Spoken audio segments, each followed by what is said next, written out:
Hey, hey, my creative friends. It is Shannon from Shannon Studio, having creative life tips. I've been doing this. This is number 108, and I have to think of the name. Creative life tips. Things that will help you and I to be able to make more time for creativity, to maybe make a mind shift, to be able to streamline something. And this week we have been talking about making more time through home management, things that we need to take care of as wives and mothers in our own homes, to just make things, we don't have to think about them so much, that there's just a system to it, and that we just go with it. And in fact, I was going to save this quote for the very last, but it just, I don't know. I like the quote. I don't know who said it. It just doesn't sound like something Benjamin Franklin would say, but it's a great quote. He said, for every minute, hi, Trisha. Trisha, I've missed you. It seems like the last couple days. And not that you have to check in every time, but I just wondered if everything's okay. And just, I was just thinking about you today. So anyways, Benjamin Franklin, for every minute spent in organizing, an hour is earned. Does that sound like Benjamin Franklin said that? Or is it one of those things that Pinterest just makes up? I like the quote though, regardless. And that's the whole idea behind this week, and we have one more on Monday. Behind this week of talking about home management and the things that we can do with laundry and food and cleaning. And so every minute that we get to streamline something, then it takes it off of our daily plate so that we can put other fun stuff on our daily plate. Tricia says, I was in Minnesota. Coy had meetings there. Okay, that makes sense to me. It's just that, I just worry about you. Yeah, I knew it was Coy. Okay, so today was super easy day. Yesterday I went to the grocery, to the mall twice. That's how much we had going on yesterday. But today was totally the opposite. Didn't do anything. I shouldn't say didn't do anything. I didn't go anywhere. Joseph and I stayed home, played, did work. It was very kickback today. Usually my normal now is 10,000 steps, just average, and then upwards up to 20,000 steps. And today I probably got like 500. So yeah, it was that kind of day. It was wonderful. So what we're going to talk about today, thoughts on, well, Alan used to tease me. I have this chair, and I often have spots in the house where everything starts from, where, he calls it a command post. He goes, are you your command post? Get it by the command post. Put it by the command post. So he would just make fun of me all the time. And I've done it in different homes. So tonight we're going to talk about not command posts per se, but command centers is how it's worded now. So we're going to talk about command centers. And here's a quote from the author of, he was author and he wrote a lot about success. And he was the founder of Success Magazine.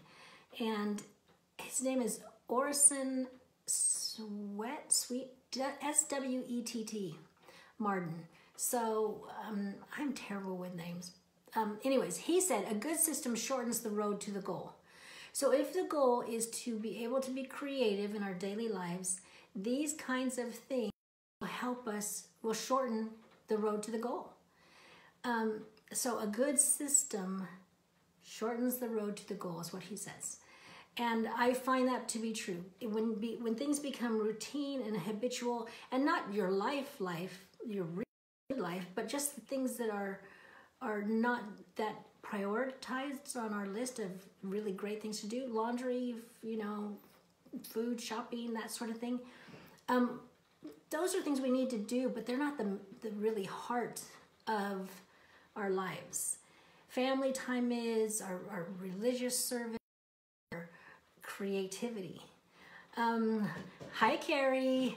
I mentioned you yesterday I didn't see you were on yesterday, but I mentioned you yesterday because I've been noticing your Facebook posts about doing little things, little creative things. I've been noticing you've just been very prolific lately on doing these little creative projects and stuff, and I thought that was kind of cool. So we're going to talk about command centers. So let's see. First off, and I might have mentioned, I mentioned one of these 2 points in another video, but I'm going to mention it again because it's a good thought. First off, don't use systems that don't work for you. You know, work a system around your habits. And I know we get on Pinterest and there's these darling things, and I love them too, but I oftentimes found it didn't really work for me if I set it up the way somebody else had set it up. You really have to look at your lifestyle, what you do, what your family does, and set systems around that. And then the other thing is we have to find where our personal or our family weak links are. And we need to address those because no system is going to work if the weakest part of it is not addressed, because then the rest of the process falls apart. So you have to consider those things. And I'm going to mention a couple of things going through of how that applies. So I'm just going to go through some basic things that you would normally put in a command center. What works for you or doesn't work for you is up to you. But it's kind of an organized system that everybody in the household knows how it works. And ideally, in a perfect world, they do it. But sometimes it just takes time for that perfect world to, you know, revolve around to the right spot. Okay, so you have to have a calendaring system, some kind of calendaring system so everybody can see. A menu you could put on it. A clock is really good for keeping when you have to leave and that sort of thing. A calendar, maybe to keep track of things that are happening for family members, anniversaries, that sort of thing. Shopping list area, mail organization. This is a big thing, and you have to make it for yourself, like I said. So for me, I had a lot of kids that were not home anymore, but I would still get their mail because they still used our address because they're going to school or for whatever reason, like Marines, and he wanted the important stuff to come here to our house. I mean, so that's how, you know, they say have slots, but I had to have a slot for all the kids so that when they came, they could check the mail for their mail. Then let's see, charging station, maybe that's something you want there. Stamps and envelopes, keys, paper, pens, trash. Trash was a big thing, like our habits. That if I brought the mail in, if I sat it right next to a trash can, then it was just like drop the trash in the trash can. It was so easy and stop that pile of stuff that would end up places. School pockets, a lot of times we had to have school pockets for kids stuff, you know, and having 8 kids, it's different points. I'd have different areas for different kids. And that's the thing, is that things are going to change over time, and you will have to revisit your systems periodically, especially at transitions, like kids moving away or going to a different school, or, you know, different things happen, and the transitions will be a kind of a key that, you know, you need to revisit. Definitely moving. And we've been here in Sweden 5 months, and there's still things that I haven't quite set up yet. And there's various reasons for that. Just like, I'll tell you this, just index cards, like the 5x7 index cards. I bought 2 sets, so I think there's like 50 in a set. I don't remember, but it was like 23 bucks. I mean, I'm like, whoa. I haven't like organized some things because a lot of things are expensive here, way more expensive than in the States. So we're still working on, slowly working on the organizing. Though I have my office stuff set up for my work. And you know, when I talk about organizing and doing it for you, we have a real long, narrow, well, you've seen the living room in the background when I did the other videos. It's long and narrow, and it's a living room, but the other half of the living room I've turned into the office workspace for me. So, I mean, normally you wouldn't say, you know, decorate a living room and put in an office area, but that's what I needed, and so that's what we did. Okay, so a bag drop-off hooks, something like that. A babysitter list. We had to get babysitters all the time, and having a list of where we were going, phone numbers, that sort of thing, and a flip chart. At one point, we had a flip chart that was graduated, so each line had a different thing, and you could just flip it up. What do you do if you have to turn off the gas, or what do you have to do if the electricity or an emergency? And so all the shut-offs, all the emergency numbers, the house number, you know, it just had all the information so that you knew one place to go get it. So that's kind of a basics of like a little command center, and you can design it however you want. A wall, a desk, just anything that suits you for the space that you have. Then a couple other things that were really good things, and one of them was, I didn't start really right off when we were married, because it's a book, and it has a notebook that has sheet protectors. So every time I went for immunizations, I would take the little thing and put it in the slot. So all the medical records, I didn't put all the medical records in because I didn't start right away, but this is something I wish I would have started right off. So medical records, dental records, the history of each person. I kept just the basic information on each person. So certificates, any kind of certificates, and, you know, birth, death, any kind of legal certificates, social security cards, everything. And I kept it in the file, and it was red, so we always knew it was a different file, and we could always spot it out on the shelf. And then when the kids got married, I just gave them their stuff when they left, or when they went to school, or whatever.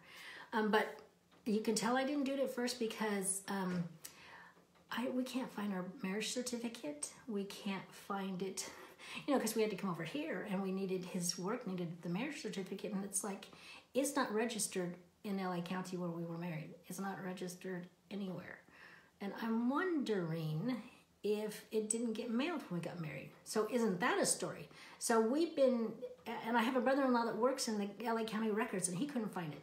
So I would say get the certificates right away, because I don't think we've ever had a need for a marriage certificate. So I never got it. And so we didn't know, we didn't have it until now.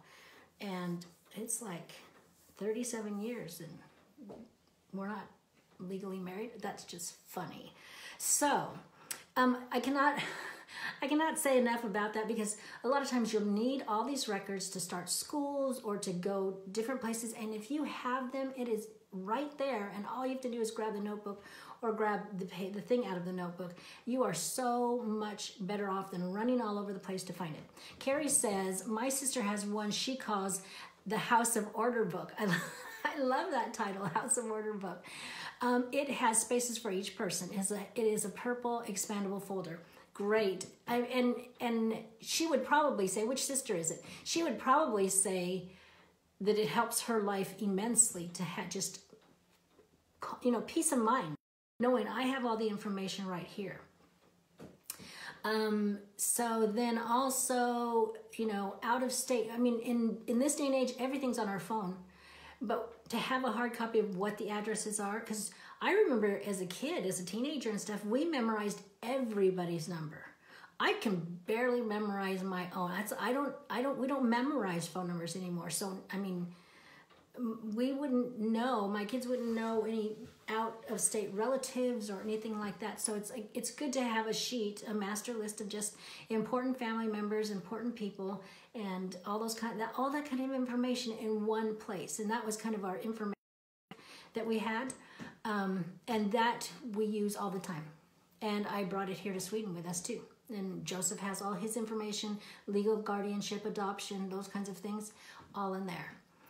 And then the last thing is having an emergency notebook. And so, and an emergency plan and an emergency notebook. The emergency plan is where would you meet? You can go online. Any U.S. government has lists of things, of what you would do, you know, of where you would meet. So for instance, in California, earthquakes were a big thing. So we had certain things that we addressed in emergency for earthquakes. We always slept with our shoes by our bed, but we also had a kit that made sure had shoes in it, and there were certain things. In Utah, there was a dam there, and you had, I think, 12 minutes or something before the dam would hit our area. So we talked to the kids about that and what would be the plan. And then it's tornadoes. And so in the notebook, in the plan, we would have maps of the routes we would take, of how we would get back to each other and that sort of thing. And you know, we didn't really ever have to use it, but I think for all of us, it was peace of mind that if something happened, we knew we would be okay. And don't underestimate peace of mind. I mean, if you have kids and you don't know where they're going to be, or you don't, you're worried about them, or if you're a child and you don't know what mom's going to do. So for instance, I would tell the middle school kids, I would say, I will go get the younger kids first, and then I will go get you. So don't worry if it's a long time, because I'm going to go get them first. And then the other, the high school kids, it's like, you need to get yourself, So we had those kinds of discussions, and that was in our plan. And we had maps, and we had Sharpies, and we had photos of our family, so that if it was like, have you seen this person? And you have a photo. So there are certain things we had that if we needed to, we would be able to take care of things. And also a list of, like if we had to evacuate, a list of what we would take from our house. Because when you're in that frame of mind, you won't remember the things that are important to you necessarily. So you want to have that written down in your emergency plan. Tricia says the dam would have been 30 minutes for distance only in catastrophic failure. Okay, and Tricia would know that because she's a firefighter, and she and her husband are both firefighters, and they know that kind of stuff. So, okay, so then to go, let's see, maps, routes, local specific concerns, dam, fault line. Oh yeah, fault lines in California. Your evacuation list, and then your emergency backpack. That was the. And for the kids when they started school, I didn't do a backpack per se. I did those freezer bag things that you can put stuff in, and then you like heat close them. And I did those and put their stuff in. So it wasn't real huge. It was big, but it wasn't real huge. And they could put it in their backpacks or leave it at school in their locker. So they had. And they always felt confident that if something happened, they knew they had certain things at their disposal to help themselves out. And luckily, we never had to use anything, but for peace of mind, and for confidence, it was worth it to me. It was worth it to know, okay, my kids will have this with them, so they'll be okay. And they have certain skills, and we'll be okay. So that's, let's see, clothes, money, photos, glasses, shoes, those kinds of things. Carrie says, we have an emergency backpack at the house and in each car. Yep, we had them in the cars, except for when Alan didn't want to keep it in his car. And we had them in the cars. And another thing I did when I had 3 little ones, because the oldest one, but the two, number 2 and number 3, they were within the same 11 and a half months apart. So they were too little, and I remember thinking, if I have to go somewhere, how can I carry 3 kids and anything emergency-wise? And so I got one of those like wagons with the little wood slat sides, and so I put the kits in that, and then I figured I could wear the backpack and put them in the wagon. And it sat underneath our kitchen table. Not very glamorous, but it felt okay, and I felt good about that. And so, yeah, you adapt it to your need and make as many as you want to or need, and set yourself up that way. I mean, you don't have to do anything. You don't have to. But just in order to shorten, like the quote we read, a good system shortens the road to the goal. The goal is to be able to have a life where you can feel a little more free to be creative in your life. For me, first off, let me, Gretchen Rubin said, outer order contributes to inner calm. And that's what I'm talking about, the calmness, the peace. What was I going to say? Shoot, I interrupted myself and I forgot. Don't remember. So, don't you like that? Okay, so that is the tip for tonight. Just thoughts on a command center and to be able to set things up so that you can have extra time and feel at peace and calm with how you're managing. And oh, I was going to say, now I remember what to say. For me, the number one thing that has really helped me in my life in totality is my spiritual and religious life. That's number one for me. Number two is a creative life. Literally, that has saved me on so many levels without me even realizing it because it was so dang fun. And so that's how I place this creative life in importance in my own life, and why I am talking about these things, because the research I've done is that women say they don't have enough time, they feel guilty, they can't balance their life. And if you take some tips from this week, you are going to be able to feel more at ease with some of the things you have done in your home. Sure, you don't have to do everything, but you'll make progress, and you'll feel like, okay, I've got a little handle on this. I can take some time to do something else to feed myself. So that's kind of the why of these things. When they don't seem like creative life tips, they really are creative life tips. So you have a creative heartbeat. Listen for it.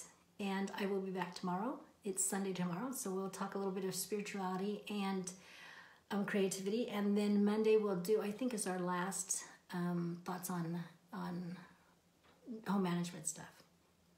Bye-bye.